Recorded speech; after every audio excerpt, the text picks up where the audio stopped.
Fashion होगा, अभी एक फैशन होगा है आम्बेडकर आम्बेडकर आम्बेडकर आम्बेडकर आम्बेडकर आम्बेडकर। इतना नाम अगर भगवान का लेते तो 7 जन्मों तक स्वर्ग मिलता। अभी एक फैशन होगा, अभी एक फैशन होगा है आम्बेडकर आम्बेडकर आम्बेडकर आम्बेडकर आम्बेडकर आम्बेडकर। इतना नाम अगर भगवान का लेते तो 7 जन्मों तक स्वर्ग मिलता था।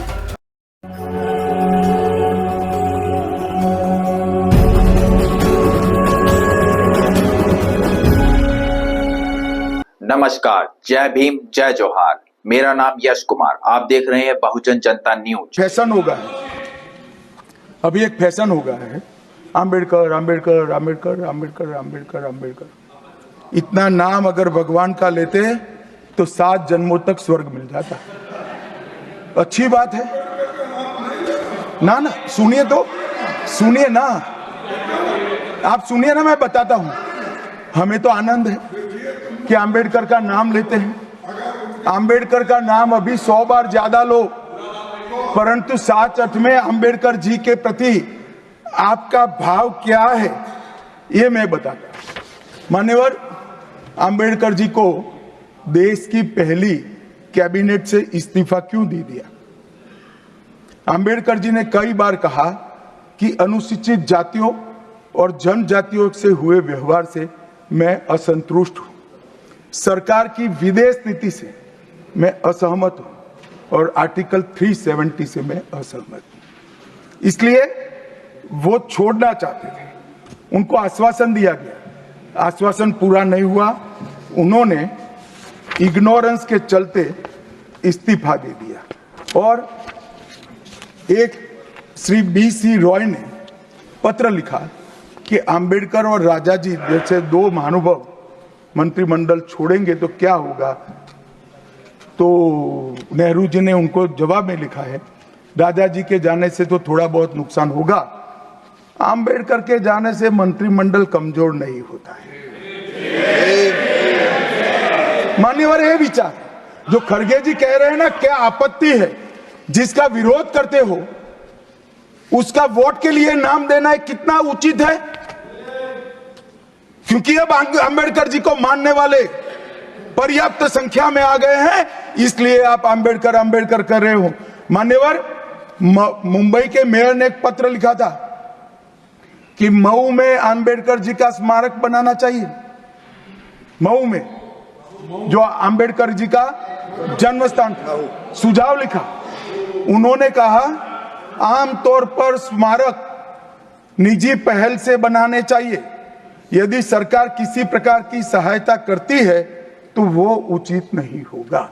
उनके कितने स्मारक बने साहब? कोई स्मारक आम्बेडकर जी का नहीं बना, देश भर में नहीं बना। आम्बेडकर जी के स्मारक कब बने? जब भारतीय जनता पार्टी सत्ता में आई, तब मऊ में डॉक्टर आम्बेडकर के जन्म स्थान पर स्मारक बना। लंदन में अध्ययन करते थे, वहां स्मारक बना। नागपुर में शिक्षा दीक्षा वहां बना। दिल्ली में महापरिनिर्वाण स्थल पर बना और मुंबई में चैत्य भूमि में भी बन रहा है। हमने 5 तीर्थ बनाए महामानव। और मैं मानता हूं, मान्यवर, मैं मानता हूं कि आम्बेडकर जी के सिद्धांतों पर चलना नहीं और वोट के लिए उनकी गुहार लगा देना। 14 अप्रैल को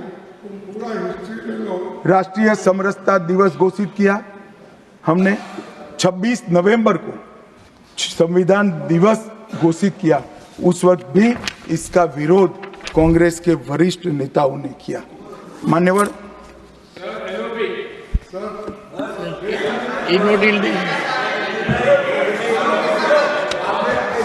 मान्यवर, 370 पर कई बार चर्चा हुई है। मैं ज्यादा कहना नहीं चाहता। सब जानते हैं कि एक टेम्पररी प्रोविजन को अनौरत संतान की तरह अपनी गोदी में 70 साल तक कांग्रेस ने खिलाने का काम किया और 370 हटाने के लिए लोहे का जिगर चाहिए। और जब देश के प्रधानमंत्री नरेंद्र मोदी जी 2019 में फिर से प्रधानमंत्री बने, एक ही झटके से इसी सदन में 370 और 35 को समाप्त। इसी सदन में कहते थे खून की नदियां बह जाएगी, खून की नदियां छोड़ो, कंकड़ चलाने की किसी की हिम्मत नहीं है। कंकड़। और मान्यवर क्या हुआ? इसके बाद क्या हुआ? 35,000 पंचायत के सदस्य आजादी के बाद पहली बार चुनकर आए। 2 करोड़ 11 लाख एक वर्ष में पर्यटक आए। पत्थरबाजी शून्य हो गई। आतंकवादी घटना 92% कम हो गई। एरिया डोमिनेशन बढ़ा। 33 साल के बाद घाटी में थिएटर में रात्रि का शो चल रहा है। 34 साल के बाद ताजिया का जुलूस निकला। पहाड़ी, गुर्जर, बकरवाल और वाल्मीकि को आरक्षण मिला और घाटी के हर घर तिरंगा अभियान भी चला। श्रीनगर में फॉर्मूला 4 कार रेसिंग हुई। लाल चौक पर तिरंगा शान से फहरता है और दुनिया का सबसे ऊंचा रेलवे आर्च ब्रिज आज चिनाब नदी पर बन रहा है। सबसे बड़ी लंबी ट्रांसपोर्टेशन टनल फिर पंजाल में बनी और निर्यात रैंकिंग में अपना कश्मीर सभी यूटी में नंबर 1 पर निर्यात में आया। मान्यवर, 80,000 करोड़ पाकिस्तान से आए हुए विस्थापित, घाटी से भगाए गए विस्थापित और पश्चिमी पाकिस्तान से आए हुए विस्थापित को 80,000 करोड़ दिया और 1,19,000 करोड़ का निवेश आज आ गए। मान्यवर, 370 के रहते 70 साल में 12,000 करोड़ का निवेश आया था। अब 5 साल के अंदर 1,19,000 करोड़ का। G20 के डेलीगेट्स भी वहां गए। अमरनाथ यात्रा में 4.5 लाख यात्रियों ने अपनी श्रद्धा व्यक्त की और कुपवाड़ा के शारदा देवी मंदिर में 600 वर्ष के बाद पहली बार दीपावली मनाने का काम। मान्यवर, ये कहते हैं 370 हटाने से क्या हुआ? मैं बताता हूं, आपकी तुष्टीकरण की दुकान बंद हो गई है। तुष्टीकरण बंद हो गई। मान्यवर, आज संविधान के आर्टिकल 124 में न्यायपालिका की व्यवस्था के लिए हमारा जिक्र है। कांग्रेस पार्टी की सरकारों ने आर्टिकल 124 की भावनाओं के साथ किस तरह से खिलवाड़ किया है, वो मैं आज सदन के माध्यम से सभी सदस्यों को और देश को बताना चाहता हूं। पहला मामला 1973 में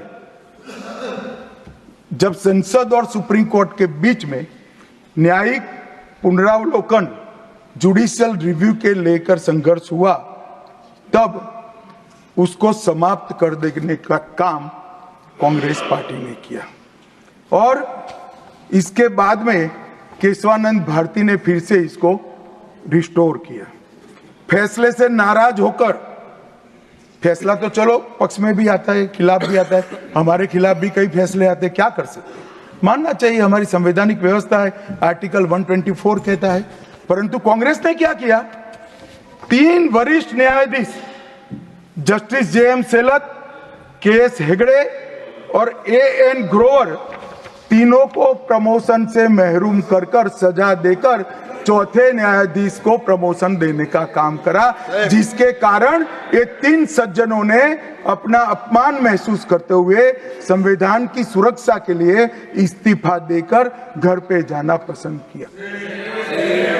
ये किया है मैंने। दूसरा मामला 76 में ADM जबलपुर बनाम शिवकांत शुक्ला,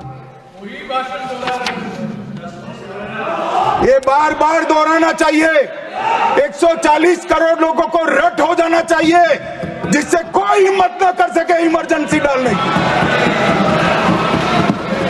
हर बच्चे को रटाना चाहिए कि तानाशाहों को क्या करना चाहिए। मान्यवर, एडीएम जबलपुर,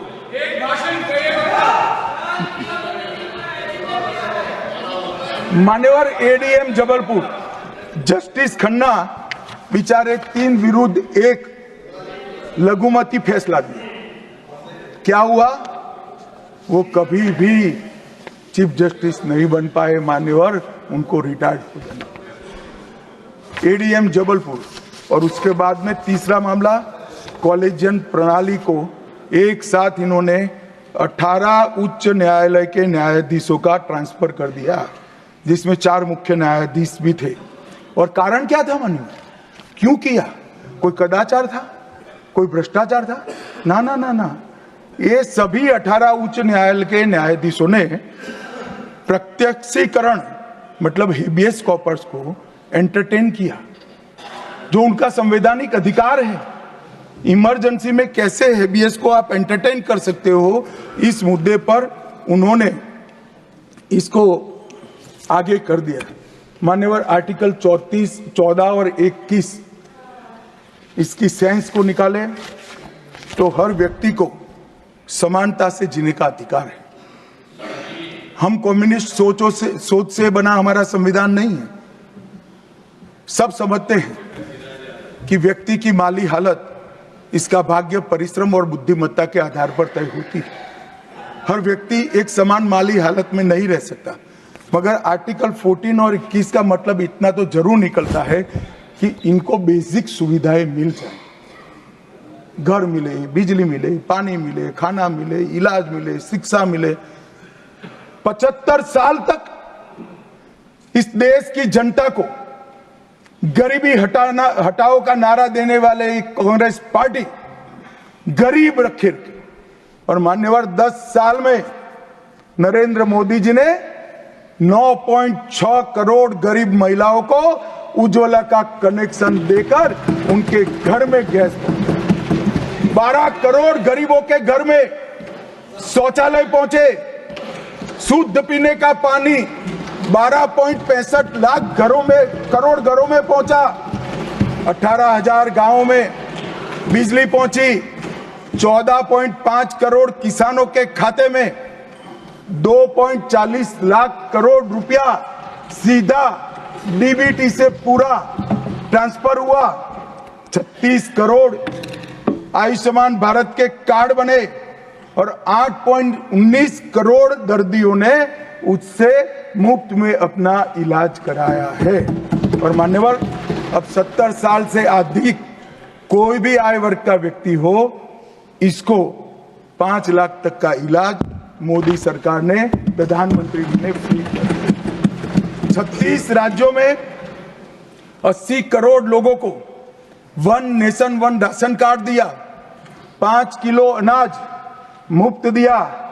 25 लाख करोड़ रुपए की राशि सीधी बैंक खातों में डीबीटी के माध्यम से गई है। 11,000 करोड़ रुपया 1 करोड़ लाभार्थी को, रेहड़ी पटरी वालों को दिया। और सबसे बड़ी बात, 2 करोड़ लखपति दीदी बनाने का काम नरेंद्र मोदी। और मान्यवर विश्वकर्माओं के लिए भी काम। अभी मान्यवर ये बात मैं बहुत संवेदनशील होकर के आप सदन के सामने रखता हूं। लोकसभा में चर्चा हो रही थी। कांग्रेस पार्टी के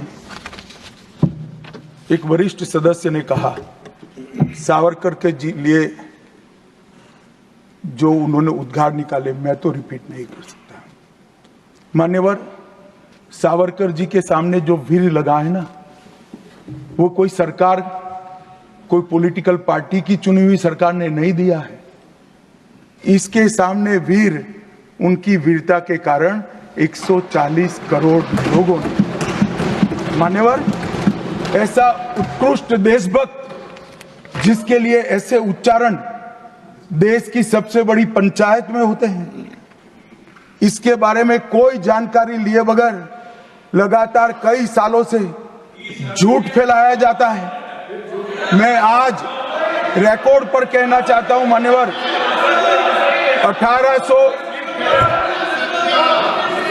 मान्यवर 1857 से लेकर 1947 तक के स्वतंत्र संग्राम में किसी भी व्यक्ति को एक जीवन में 2 आजीवन कारावास हुए हैं तो वो वीर सावरकर। मध्य दरिये में देश को आजादी दिलाने के लिए टॉयलेट तोड़कर दरिया में छलांग लगाने का साहस किसे में था तो वीर सावरकर। एक ही जेल में 2 भाई काला पानी की सजा काट रहे थे, 10 साल तक भाई एक दूसरे को देखे नहीं, ऐसा वीर परिवार पूरे देश में दूसरा नहीं। मान्यवर, आज सावरकर जी की एक उक्ति में यहां पर कहना चाहता हूं। उनका एक मराठी में वाक्य है, तुझ साठी मरण ते जनन, तुझ बिन जनन ते मरण। इसके आगे है, हे मातृभूमि तेरे लिए मरण मृत्यु ही जीवन है और तेरे बिना जीवन मेरे लिए मृत्यु से भी कठिन। ये देशभक्ति के वाक्य जिस व्यक्ति के मुंह से निकले, इसके लिए इस प्रकार की सदन में चर्चा करते हैं, सार्वजनिक रूप से बोलते हैं और गर्व महसूस करते हैं। क्या देशभक्ति कोई विचारधारा के साथ जुड़ी हो ही सकती है? देश के प्रति बलिदान किसी धर्म के साथ जुड़ा हुआ हो सकता है? किस प्रकार के स्तर पर हम देश के सार्वजनिक जीवन को ले गए हैं मान्यवर, और हमारी तो न माने, हमारी न सुने। सुनिए सुनिए, आप हमारी न माने, हमारी न सुने, हमको न स्वीकारे, मगर मैं इंदिरा जी के 2 वाक्य कोट करना चाहता हूं। एक, उन्होंने 1966 में सावरकर जी के निधन पर कहा, सावरकर एक महान व्यक्ति थे, उनका नाम साहस और देशभक्ति का पर्याय है। एक महान क्रांतिकारी जिन्होंने अनगिनत लोगों से को प्रेरणा देने का काम किया, इंदिरा गांधी तत्कालीन प्रधानमंत्री। दूसरा, श्री बाखले को पत्र लिखा था कि आपका पत्र मुझे मिला, वीर सावरकर द्वारा ब्रिटिश सरकार के प्रति साहसी प्रतिरोध का हमारे स्वतंत्रता संग्राम के इतिहास में अपना एक महत्वपूर्ण स्थान। मैं भारत के इस असाधारण पुत्र की जन्म शताब्दी के लिए कोटि कोटि शुभकामनाएं देती हूं प्रधानमंत्री। भाई हमारा तो न सुनो, मगर आप इंदिरा जी का भी नहीं सुनते हो। और मान्यवर, आपके माध्यम से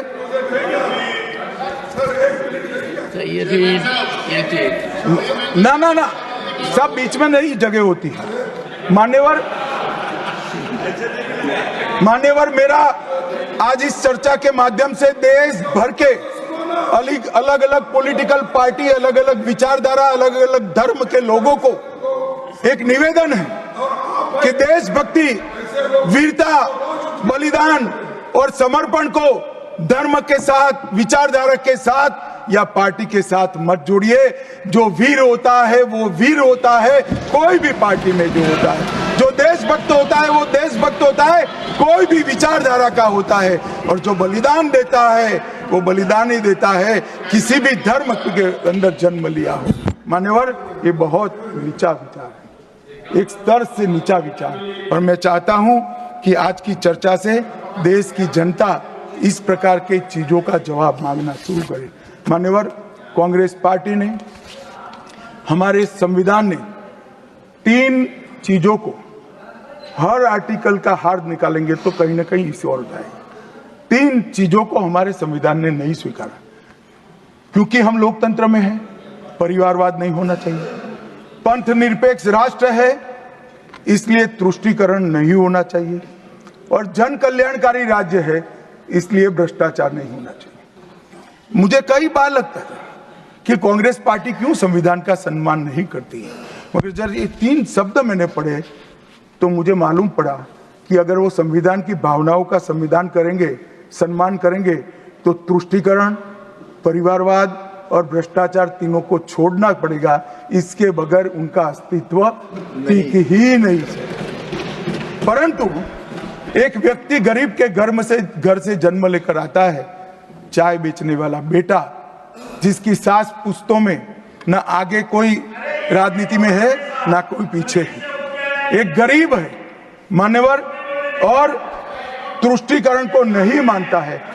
ऐसा आदमी जब 2014 में देश का प्रधानमंत्री बना, इन्होंने देश की राजनीति को तुष्टीकरण, परिवारवाद और भ्रष्टाचार के नासूर को हमेशा के लिए। और मुझे किसी ने कहा कि अभी अभी महाराष्ट्र और हरियाणा में हार के लिए कांग्रेस पार्टी कोई आत्मनिरीक्षण के लिए कमेटी बना रही है। कोई कमेटी की जरूरत, मेरा अच्छा खासा अनुभव है। तुष्टीकरण, परिवारवाद और भ्रष्टाचार छोड़ दो, जनता चुनकर ला देगी आपको, कुछ करने की जरूरत नहीं है। मान्यवर अभी वन नेशन वन इलेक्शन का विरोध करें। मान्यवर मैं इस पर ज्यादा बात करना नहीं चाहता क्योंकि समिति ने शीश किया है, मगर विरोध करते हैं, इसके तर्क तो रखने चाहिए ना। मान्यवर मैं आज आपको बात कहने आया हूं। अभी मैंने कुछ समय में मोहब्बत की दुकान के बहुत नारे सुने। मोहब्बत की दुकान देश के हर गांव में खोलने की महत्वाकांक्षा वाले लोग भी बहुत भाषण उनके मैंने सुने हैं। मेरा उनको कहना है, मोहब्बत दुकान से बेचने की चीज नहीं है भैया। मोहब्बत प्रचार की चीज नहीं है। मोहब्बत दिल में बसाने का जज्बा है और मोहब्बत दूसरों को महसूस कराने का लम्हा है। अगर इतना समझ जाएंगे तो और कोई तकलीफ नहीं पड़ेगी। मान्यवर